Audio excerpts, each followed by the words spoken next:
সাইটোপ্লাজমীয় অঙ্গাণুসমূহ। সাইটোপ্লাজমে যে সকল অঙ্গাণু বিদ্যমান থাকে তাদেরকে সাইটোপ্লাজমীয় অঙ্গাণু বলা হয়। সাইটোপ্লাজমে মূলত দুই ধরনের অঙ্গাণু দেখা যায়, এক ঝিল্লিবদ্ধ অঙ্গাণু এবং দুই ঝিল্লিবিহীন অঙ্গাণু। যে সকল অঙ্গাণু ঝিল্লি দ্বারা আবদ্ধ থাকে তাদেরকে ঝিল্লিবদ্ধ অঙ্গাণু বলা হয়, এবং যে সকল অঙ্গাণু কোনো ধরনের ঝিল্লি দ্বারা আবদ্ধ থাকে না অর্থাৎ মুক্ত অবস্থায় থাকে তাদেরকে বলা হয় ঝিল্লিবিহীন অঙ্গাণু। ঝিল্লিবিহীন অঙ্গাণুসমূহ সাধারণত সাইটোপ্লাজমে মুক্ত অবস্থায় বিদ্যমান থাকে বা ভাসমান থাকে। এখন আমরা ঝিল্লিবদ্ধ অঙ্গাণুসমূহ সম্পর্কে জানব। ঝিল্লিবদ্ধ অঙ্গাণুসমূহের মধ্যে রয়েছে মাইটোকন্ড্রিয়া, এন্ডোপ্লাজমিক রেটিকুলাম, প্লাস্টিড এবং পারক্সিজম, গোলজি বস্তু, লাইসোজোম এবং নিউক্লিয়াস। এখন আমরা চিত্রে এইসব অঙ্গাণুসমূহকে চিহ্নিত করব। চিত্রে কিছুটা কমলার কোষের ন্যায় এবং দ্বিস্তর বিশিষ্ট বড় অঙ্গাণুকে বলা হচ্ছে মাইটোকন্ড্রিয়া। সাইটোপ্লাজমে সাধারণত দণ্ডাকার, গোলাকার বা সূত্রাকার যে অঙ্গাণু রয়েছে তাকে মাইটোকন্ড্রিয়া বলা হয়। এরা সাধারণত দেখতে কিছুটা কমলার কোষের ন্যায় হয়ে থাকে। এরা সালোক সংশ্লেষণের পরবর্তী সময় তথা সালোক সংশ্লেষণের আলোক এবং অন্ধকার পর্যায়ে এটিপি সংশ্লেষ করে বা শক্তি উৎপাদন করে, ডিএনএ ও আরএনএ সংশ্লেষ করে, প্রোটিন উৎপাদন করে, স্নেহ বিপাকে সহায়তা করে, কোএনজাইম এবং এনজাইম ধারণ করে, শুক্রাণু ও ডিম্বাণু উৎপাদনে সহায়তা করে। এটিপি উৎপাদন বা শক্তি উৎপাদনের জন্য এদেরকে কোষের পাওয়ার হাউস বা কোষের শক্তি ঘর বলা হয়ে থাকে। এরা কোষের যাবতীয় ক্রিয়া এবং বিক্রিয়াসমূহে শক্তি সরবরাহ করে থাকে। Endoplasmic reticulum. কোষের সাইটোপ্লাজমে নিউক্লিয়াসের কাছাকাছি অথবা কোষপ্রাচীর এবং কোষঝিল্লির কাছাকাছি যে অঙ্গাণু দেখা যায় তাদেরকে বলা হয় এন্ডোপ্লাজমিক রেটিকুলাম। প্রাণী এবং উদ্ভিদ উভয় কোষেই এন্ডোপ্লাজমিক রেটিকুলাম এবং মাইটোকন্ড্রিয়া এই দুটি অঙ্গাণু দেখা যায়। এন্ডোপ্লাজমিক রেটিকুলাম সাধারণত দুই ধরনের হয়ে থাকে। একটি হচ্ছে অমসৃণ এন্ডোপ্লাজমিক রেটিকুলাম এবং অপরটি মসৃণ এন্ডোপ্লাজমিক রেটিকুলাম। অমসৃণ এন্ডোপ্লাজমিক রেটিকুলামে রাইবোজোম যুক্ত থাকে।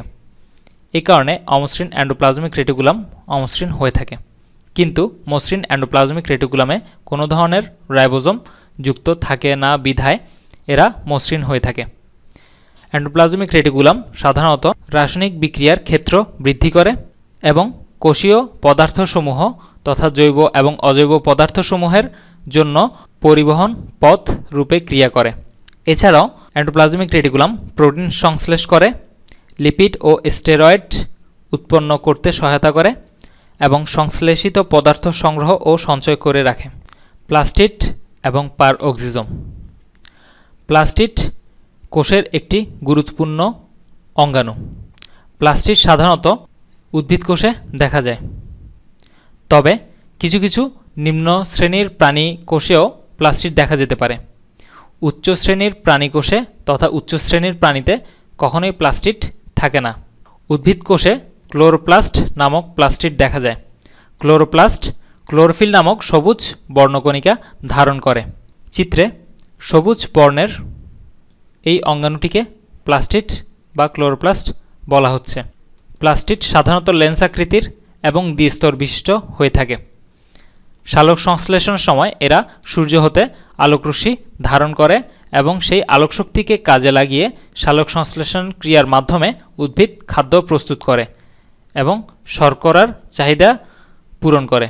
উদ্ভিদ দেহে শর্করা জাতীয় খাদ্য প্রস্তুত ছাড়াও প্লাস্টিড প্রোটিন তৈরি করে, নিউক্লিক অ্যাসিড তৈরি করে, ফটোফসফোরাইলেশনে ভূমিকা রাখে এবং ফটোরেসপিরেশনে গুরুত্বপূর্ণ ভূমিকা পালন করে থাকে। গোলজি বস্তু। উদ্ভিদ এবং প্রাণীকোষ উভয় কোষেই গোলজি বস্তু দেখা যায়। এরা নিউক্লিয়াসের কাছাকাছি অবস্থান করে এবং মসৃণ এন্ডোপ্লাজমিক জালিকা থেকে সৃষ্টি হয়। 1898 খ্রিস্টাব্দে ক্যামিলো গোলগি সর্বপ্রথম পেঁচা ও বিড়ালের স্নায়ুকোষ নিরীক্ষণকালে এটি আবিষ্কার করেন। এজন্যে বিজ্ঞানী ক্যামিলো গোলগি এর নামানুসারে একে গোলগি বস্তু বা গোলজি বস্তু নামে ডাকা হয় বা বলা হয়। গোলজি বস্তু সাধারণত কোষের বিভিন্ন অপদ্রব্য বা বর্জ্য পদার্থসমূহ এর ধারকরূপে কাজ করে। কোষে রাইবোজোমযুক্ত এন্ডোপ্লাজমিক রেটিকুলামে যেসব দ্রব্য প্রস্তুত হয় তা সাময়িকভাবে গোলজি বস্তুর ভেসিকলে জমা থাকে এবং পরবর্তীতে ভেসিকলগুলো কোষঝিল্লির সংস্পর্শে এলে কোষঝিল্লির প্রাচীর ফেটে বাইরে নিক্ষিপ্ত হয়। এই কারণে গোলজি বস্তুকে কোষের প্যাকেজিং কেন্দ্র বলা হয়ে থাকে। এছাড়াও অন্তঃক্ষরা গ্রন্থি থেকে হরমোন নিঃসরণে এবং ভিটামিন সি সঞ্চয় করার কাজে গোলজি বস্তু মুখ্য ভূমিকা পালন করে। গোলজি বস্তু লাইসোজোম গঠন করে এবং শুক্রাণু গঠনের সময় অ্যাক্রোজোম উৎপাদনে সহায়তা করে। লাইসোজোম কোষের অভ্যন্তরে থলিকাকৃতির কিছু অঙ্গাণু রয়েছে যাদেরকে লাইসোজোম বলা হয়। এরা সাধারণত কোষের রক্ষাকারী রূপে ভূমিকা পালন করে। কোষে যখন কোনো বহিরাগত বস্তু প্রবেশ করে তখন তাদেরকে ফ্যাগোসাইটোসিস প্রক্রিয়ার মাধ্যমে ভক্ষণ করা বা ধ্বংস করার কাজ লাইসোজোম করে থাকে। এই কারণে লাইসোজোমকে কোষের প্রহরী বলা হয়ে থাকে। এছাড়াও ক্ষয়প্রাপ্ত কোষ অঙ্গাণুকে পাচিত করা এবং মৃত কোষকে সম্পূর্ণরূপে বিনাশ করার কাজ লাইসোজোম করে থাকে। নিউক্লিয়াস কোষের কেন্দ্রে সর্বাপেক্ষা সুস্পষ্ট বড় এবং গাঢ় বর্ণের কোষীয় অঙ্গাণুটিকে নিউক্লিয়াস বলা হয়ে থাকে। নিউক্লিয়াস কোষের একটি গুরুত্বপূর্ণ অঙ্গাণু যা জীবের বংশগতির ধারক ও বাহক রূপে কাজ করে। নিউক্লিয়াস ডিএনএ এবং আরএনএ ধারণ করে। এই ডিএনএ বংশগতির ধারক এবং বাহক ক্রোমোজোম এবং সেই ক্রোমোজোমে বিদ্যমান জিন ধারণ করে, যা বংশগতির বিভিন্ন বৈশিষ্ট্য বংশানুক্রমে এক প্রজন্ম থেকে পরবর্তী প্রজন্মে স্থানান্তর করে। এছাড়াও কোষ বিভাজনের সময় নিউক্লিয়াসের ক্রোমোজোম বিভাজিত হয় এবং নিউক্লিওপ্লাজম বিভাজিত হয়। ফলে নিউক্লিয়াসের বিভাজনের মধ্য দিয়েই মূলত কোষ বিভাজন ঘটে থাকে। আর এই কোষ বিভাজনের মাধ্যমে একটি কোষ তার অনুরূপ অপর একটি কোষ সৃষ্টি করতে পারে। শিক্ষার্থীরা একটি ছন্দের মাধ্যমে ঝিল্লিবদ্ধ অঙ্গাণুসমূহের নাম মনে রাখতে পারেন। ছন্দটি হচ্ছে মা এরা পাগলনি। মা দ্বারা মাইটোকন্ড্রিয়া, এরা দ্বারা এন্ডোপ্লাজমিক রেটিকুলাম, পা দ্বারা প্লাস্টিড এবং পার অক্সিজোম, গ দ্বারা গোলজি বস্তু, ল দ্বারা লাইসোজোম এবং নি দ্বারা নিউক্লিয়াসকে বোঝানো যায় বা মনে রাখা যায়। এখন আমরা জানব কোষের ঝিল্লিবিহীন অঙ্গাণুসমূহ সম্পর্কে। কোষের ঝিল্লিবিহীন অঙ্গাণুসমূহের মধ্যে রয়েছে মাইক্রোটিউবিউল, মাইক্রোফিলামেন্ট, সেন্ট্রিওল এবং রাইবোজোম। মাইক্রোটিউবিউল কোষে টিউবের ন্যায় বা টিউবের মতো কিছু অঙ্গাণু দেখা যায় যাদেরকে মাইক্রোটিউবিউল বলা হয়ে থাকে। এরা সাধারণত সিলিয়া এবং ফ্লাজেলার গাঠনিক উপাদান হিসেবে কাজ করে এবং আন্দোলনে সহায়তা করে।